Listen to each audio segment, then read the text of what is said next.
Good morning. तो आगे बढ़ते हैं। हम जो टॉपिक देख रहे थे वो था हमारा सेंट्रल फोर्स।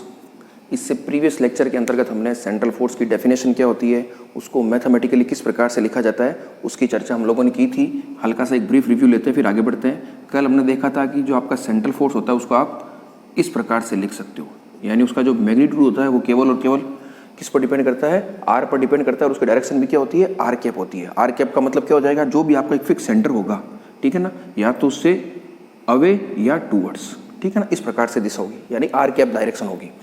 फिर इसके अलावा हमने इसकी कुछ जनरल प्रॉपर्टीज देखी थी। उस प्रॉपर्टीज में हमने सबसे पहली प्रॉपर्टी कंसीडर की थी, वो थी हमारी कि ये कंजर्वेटिव नेचर का होता है, ठीक है ना।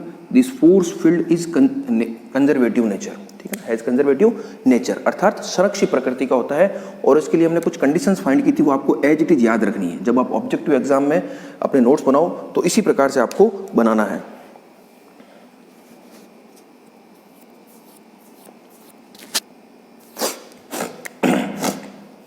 तो इसके लिए हमने कंडीशन क्या क्या देखी थी, close integral line integral F dot D L is equal to zero, या आपने ये भी देखा था del cross F is equal to zero. ये सब आपको याद रखना है जीटी, ठीक है ना।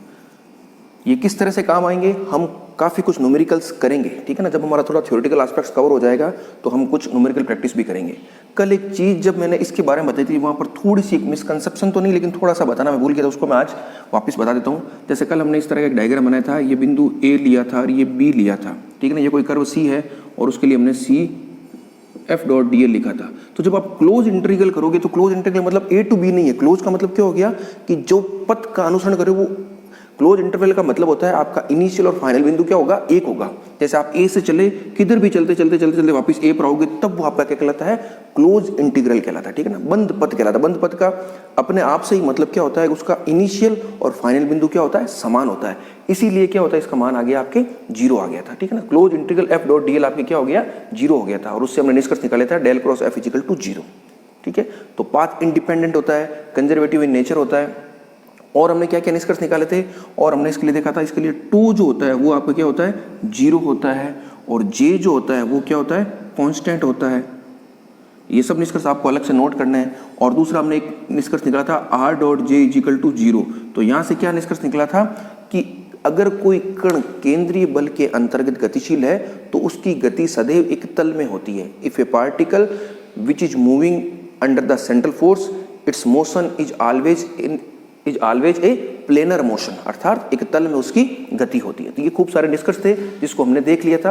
अब हम आगे बढ़ते हैं। आज वेरी इंपॉर्टेंट टॉपिक है डेरिवेशन, तो उसमें हम करेंगे, ठीक है ना। वैसे मैंने कहा था यहाँ पर नेचर कुछ अलग होगी, लेकिन मैंने ये फील किया कि कुछ चीज़ें ऐसी है शुरुआती लेक्चर में मैं डेरिवेशन को भी करना पड़ेगा, ताकि क्या हो जाए, थोड़ी मैथमेटिक्स की प्रैक्टिस हो जाए। और उसके बाद में जब एक बार आपका अभ्यास हो जाएगा तो वो चीज़ें आपके बड़ी आसान हो जाएगी। तो आज जो हम टॉपिक देखेंगे वो है हमारा कि हमें ये तो पता चल गया सेंट्रल फोर्स क्या होता है। अब हम किसी कण की गति के समीकरण को फाइंड करने का प्रयास करेंगे, या आप ऐसा कह सकते हो कि यदि कोई कण केंद्रीय बल क्षेत्र के अंतर्गत गतिशील है, ठीक है ना, if A particle which is moving under the central force, तब उसकी गति किस प्रकार की होगी उसकी हम चर्चा करते हैं। तो आज हम क्या देखेंगे, आज हम देखेंगे motion of A particle moving under central force. Central force को या सेंट्रल फोर्स फील्ड को, एक ही बात है, कोई अंतर नहीं, ठीक है ना, एक ही बात है, फोर्स फील्ड को या फोर्स को, ठीक है ना। तो ये चीज आज हम चर्चा करेंगे, ठीक है ना। Equation of motion of A particle moving under central force. तो आपको पता है कोई भी कण है अगर गतिशील है तो उसकी गति के समीकरण को आप किस प्रकार से लिखते हो, वेरी सिंपल है, m into A is equal to F. ये बिल्कुल बेसिक डेफिनेशन होती है, ठीक है ना, m इंटू एफ, या आप इसको ऐसे भी लिखते हो d2r, एक ही बात है, ठीक है ना, dt2 is equal to F. इस प्रकार से हम लिखते हैं, ठीक है। अब हम जो बात कर रहे हैं वो कर रहे हैं पोलर कोऑर्डिनेट्स में। तो पोलर कोऑर्डिनेट्स में आपको पता है ए को आप किस प्रकार से लिख सकते हो, पोलर कोऑर्डिनेट्स में ए जो होता है वो होगा A R cap plus A theta theta cap. जिस प्रकार से एक्स वाई जेड होता है, तो जैसे आपको अगर मान लो इसी को लिखना हो एक्स वाई जेड में, तो आप कैसे लिखोगे, ए एक्स आई कैप, ए वाई जे कैप, ए जेड के कैप। तो आई कैप के साथ एक्स घटक जे कैप के साथ वाई घटक, के कैप के साथ जेड घटक, ठीक उसी प्रकार से आर कैप के साथ ए आर वाला घटक, थीटा कैप के साथ ए थीटा वाला घटक, बिल्कुल ऐसे ही लिखा है, ठीक है। और हम जानते हैं, हमने फर्स्ट लेक्चर में इसका एक्सप्रेशन फाइंड किया था, वो हमारा क्या था, वेक्टर ए इजिकल टू था आपका R double dot minus R theta dot square R cap plus 1 upon R D by D T R square theta dot theta cap. तो यहाँ से आपके देखो क्या निकल गया, यहाँ से आप ए आर का और ए थीटा का मान निकाल सकते हो। तो उसको मैं एक बार साइड में लिख देता हूँ, ये बाद में आगे आपके काम आएंगे। तो यहाँ से आपके क्या निकल गया, ए आर देखो क्या निकल गया, ए आर निकल गया R double dot minus R theta dot square और ए थीटा निकल गया 1 upon R D by D T R square theta dot, ठीक है। तो यहाँ से ये निकल गया। अब M A equal to F और सेंट्रल फोर्स फील्ड है, अपन किस बल क्षेत्र के अंतर्गत गति की कंसीडर कर रहे हैं, सेंट्रल फोर्स फील्ड के अंतर्गत। तो उसके लिए जो आपका एफ होता है, उस एफ को आप कैसे लिख सकते हो, एफ आर आर कैप, ये सब आपको पता है पहले से। तो बस अब हम यहाँ पर मान रख देते हैं और आगे सिंपल सी मैथमेटिक्स है उसको कंसीडर करते हैं, ठीक है ना। वेरी इजी है, इससे एक इक्वेशन ऑफ मोशन निकल कर जाएगी, वो आपके बहुत काम आने वाली है। तो चलो आगे बढ़ते हैं। तो मैं इसको क्या लिख सकता हूँ, देखो एम ए को ए आर के रूप में लिखूँ तो देखो R double dot minus R theta dot square plus M 1 upon R D by D T R square theta dot theta cap है यहाँ पर और यहाँ पर आर कैप है is equal to F R R cap. अब आप दोनों पक्षों पर क्या करोगे, एक तरह से इक्वेशन को हम क्या करते हैं, आर कैप का घटक आर कैप के साथ, थीटा कैप का थीटा कैप के साथ उसको इक्वेट करते हैं। तो थीटा कैप के साथ तो कोई भी नहीं है, तो इसके जो घटक होगा वो किसके बराबर हो जाएगा, 0 के बराबर। तो यहाँ से देखो दो इक्वेशन निकल करके आएगी, एक तो आएगी आपकी M R double dot minus R theta dot square is equal to F R और एक आपके निकल करके आएगी M upon R D by D T R square theta dot is equal to 0, क्योंकि यहाँ पर थीटा कैप का कोई घटक नहीं है। अब मैं पहले इसको लेता हूँ, तो इससे देखो ये 1 upon R D by D T, इस एम को मैं अंदर अगर ट्रांसफर करूँ तो कोई फर्क पड़ना नहीं है, क्योंकि एम तो टी पर डिपेंड करता नहीं है। तो एम अंदर लिखूँ तो भी कोई फर्क नहीं पड़ेगा, क्योंकि आप इसको वापस बाहर भी लाओगे तो भी कोई फर्क नहीं पड़ना है, तो एम अंदर लिख सकता हूँ, ठीक है, इजिकल टू 0। अब आपको पता है आर तो 0 हो नहीं सकता, क्योंकि कण की कोई ना कोई स्थिति है, तो ये पूरी राशि क्या होगी, 0 होगी। कौन सी राशि 0 होगी, D by D T of M R square theta dot equal to 0। तो यहाँ से क्या निष्कर्ष निकल गया, यहाँ से निष्कर्ष निकल गया M R square theta dot equal to constant. ये वेरी इंपॉर्टेंट है, इसको आप नोट कर लीजिएगा एरो लगा करके, कि कोई भी कण गतिशील, कोई भी कण अगर सेंट्रल फोर्स फील्ड के अंदर गति कर रहा है तो उसके लिए M R square theta dot constant होता है। और ये कोई नई क्वांटिटी नहीं है, ये आपका जे ही है। ये क्या है, जे ही है आपका। कैसे, अभी मैं बता देता हूँ। M R square theta dot equal to J ही है और वो कॉन्स्टेंट है, एंगुलर मोमेंटम कॉन्स्टेंट है। कैसे है, इसको आप यहाँ देख लीजिए एक बार। आप ये जानते हो जो जे होता है आपका क्या होता है, एम वी आर होता है। एम वी आर ही तो होता है, नहीं पता है, चलो ऐसे देख लो। आर क्रॉस पी होता है, मैग्नीट्यूड में लिखूँ तो आर और पी क्या होता है, एम इंटू वी, तो ये लीजिए एम वी। और आपको पता है जो वी होता है, वी क्या होता है, ओमेगा इंटू आर होता है, और ओमेगा जो होता है वो क्या होता है, D theta upon D T, या इसको मैं कह सकता हूँ थीटा डॉट। तो बस अब मान रख के देखिए आप, ये देखिए जे, ये आर, एम, वी क्या हो गया, ओमेगा, ओमेगा हो गया थीटा डॉट, और ये आर, तो ये क्या आ गया, M R square theta dot.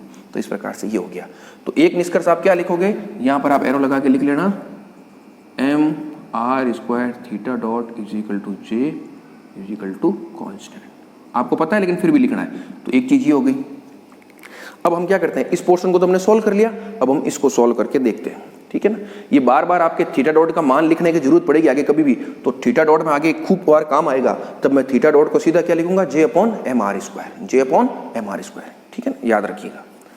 चलो आगे बढ़ते हैं, अब दूसरे पोर्शन को सॉल्व करते हैं। वो क्या है, इन सबको मैं साफ कर देता हूँ एक बार, ठीक है। इसको ऊपर लिख देते हैं। दूसरा पोर्शन था हमारा M R double dot minus R theta dot square is equal to F R. अब इसको जब हम सॉल्व करेंगे तो कुछ एजम्पशन लेकर के चलेंगे। मैं क्या मानूंगा, let u is equal to 1 upon R, ठीक है। मैं u को क्या मानूंगा, 1 अपॉन आर मानूंगा। तो अब यहां से क्या हो जाएगा आपका, अगर मुझे क्या निकालना है, du अपॉन dt निकालना है, ठीक है ना। एक मिनट वेट कीजिए।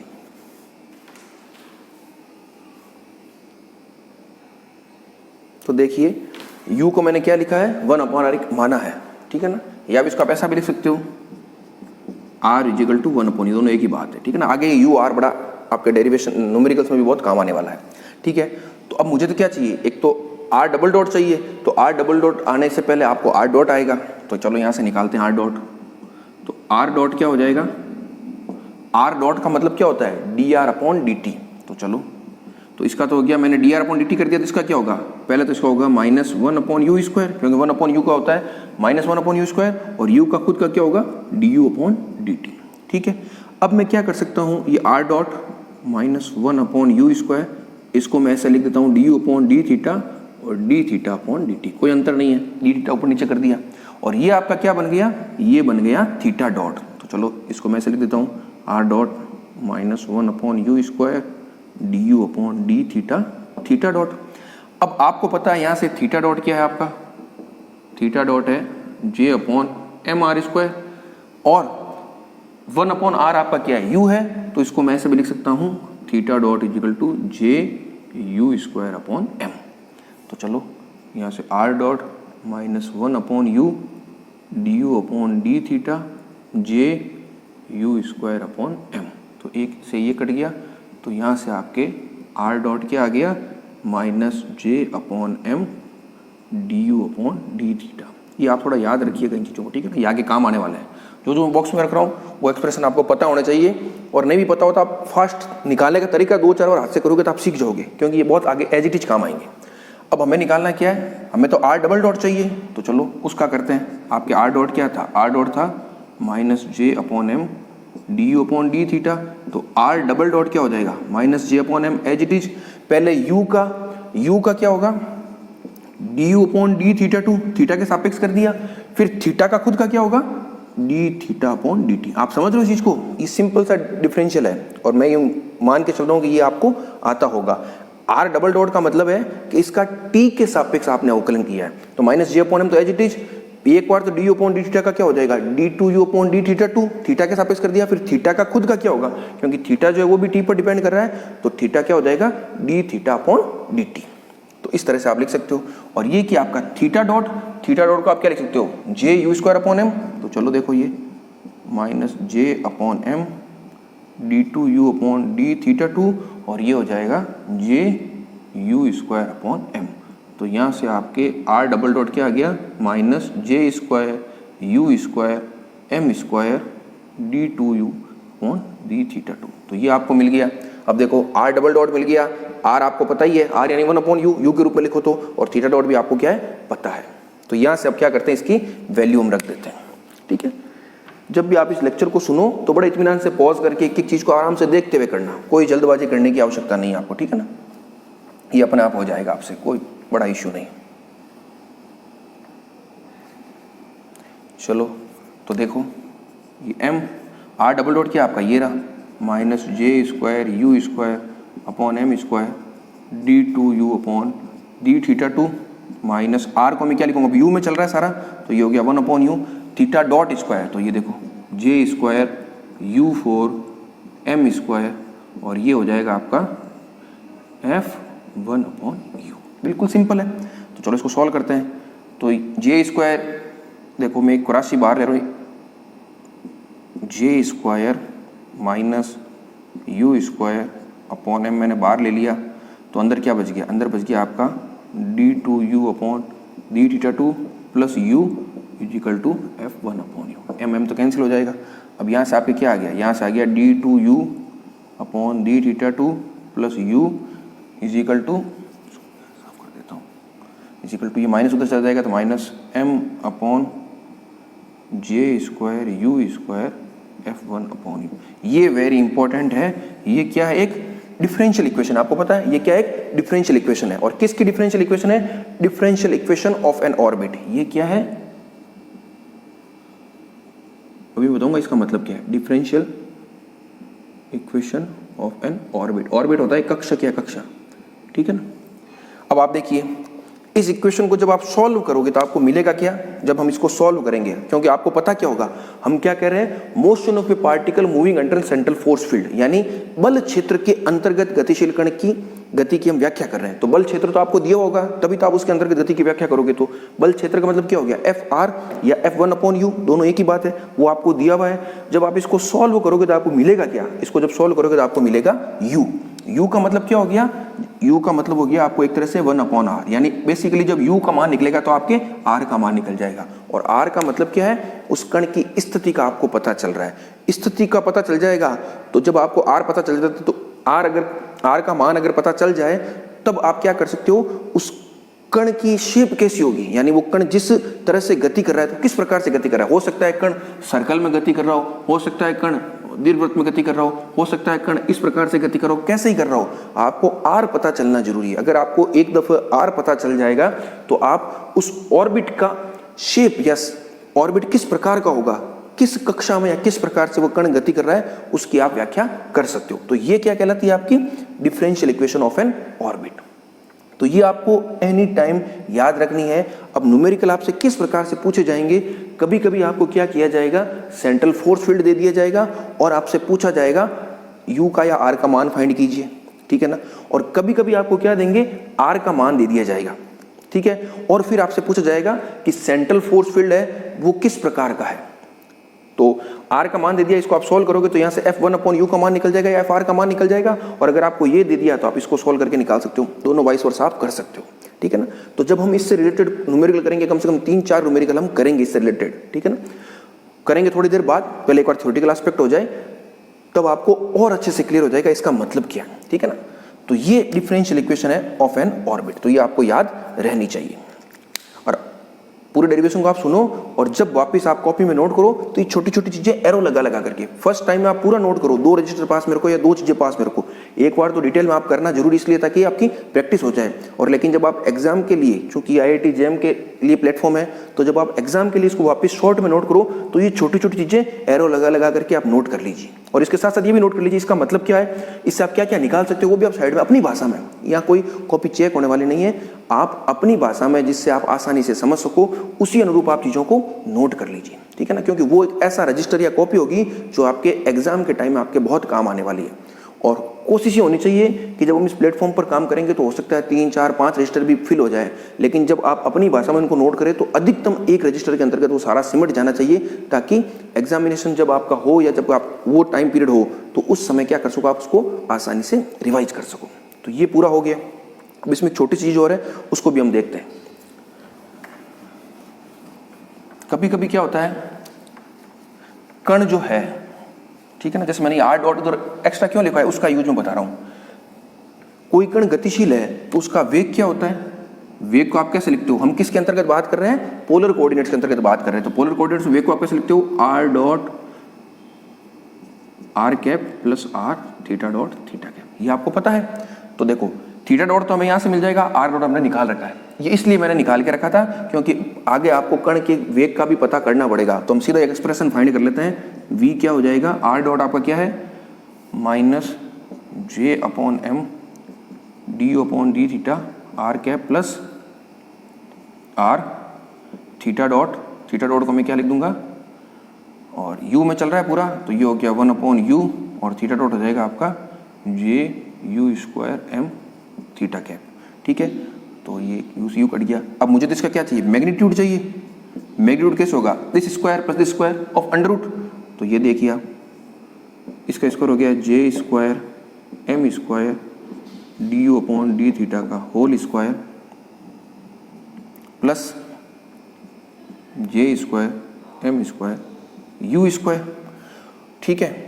और अगर आपको v² निकालना हो सपोज करो, तो इसका स्क्वायर निकालोगे तो ये अंडर रूट ये हट जाएगा, तो v² का मान क्या आएगा, j² m² और du/d थीटा का होल स्क्वायर प्लस u²। ये किसका मान आ गया, v² का। v का मान ये रहा और v² का मान ये रहा। v² का मैंने क्यों निकाला कि अगर मान लो आपको कण की गतिज ऊर्जा निकालनी हो, काइनेटिक एनर्जी, तो वो क्या होती है आपकी हाफ mv² होती है। तो ये क्या हो जाएगी, हाफ m और v² क्या आपका j² m², D U upon D theta का whole square plus U square, ये क्या सेम चला गया, तो काइनेटिक एनर्जी आपकी क्या आ गई, J square upon 2m D U upon D theta का whole square plus U square. तो ये भी आपको याद रखनी है, क्योंकि जब आगे हम कण की गति पढ़ेंगे तो वहाँ पर आपको कण की कुल ऊर्जा का मान चाहिएगा। तो जब कुल ऊर्जा का मान चाहिएगा तो कुल ऊर्जा होती क्या है, गतिज ऊर्जा प्लस स्थितिज ऊर्जा। ठीक है, स्थितिज ऊर्जा तो हम कहाँ से निकालेंगे, मैंने कल आपको बताया था कि एफ आर क्या होता है, minus del V upon del R होता है। तो एफ आर आपको दिया हुआ होगा तो वहाँ से आप वी सॉल्व कर लोगे, ठीक है ना, इंटीग्रेट करके, और गतिज ऊर्जा आप इस तरह से निकाल लोगे। तो ये आपके लिए बहुत इंपॉर्टेंट है। ठीक है, तो हमने इसके अंतर्गत क्या क्या नोट कर लिया, एक तो कण की गति का समीकरण निकालिया जो आपको हमेशा याद रहना चाहिए। मैं एक और वापिस यहाँ लिख देता हूँ, वो क्या थी, वो थी आपकी D two U upon D का square plus U equal to minus J M upon J square U square F one upon U. ये आपको याद रहनी चाहिए, और जो भी चीज़ें अंतर्गत है वो सब आप चीज़ें नोट कर लीजिए। तो ये 2-3 बार आप जब करोगे तो आपको बिल्कुल अच्छे से आसानी से समझ में आ जाएगा। इस टॉपिक को थोड़ा आगे बढ़ने दो, बहुत इंपॉर्टेंट चीज़ें होगी जो एग्जाम में आपके एज इट इज काम आने वाली है, ठीक है ना, और वेरी इजी है। अगर आप ढंग से समझ के करोगे तो कोई क्वेश्चन में अड़चन नहीं आएगी। और मैंने पहले भी कहा है कि इस प्लेटफॉर्म पर हम खूब सारे न्यूमेरिकल की प्रैक्टिस बिल्कुल इसी तरह से बोर्ड पर करेंगे, चाहे लेक्चर बड़े हो जाए चाहे टाइम लग जाओ, लेकिन इस बोर्ड पर करेंगे ताकि जो कॉन्सेप्ट आपने सीखे हैं वो आप बहुत आसानी से समझ सको। तो इस लेक्चर को लंबा नहीं करते हैं, यही समाप्त करते हैं। बाकी जो अगला टॉपिक होगा वो नेक्स्ट लेक्चर में करेंगे। Thank you.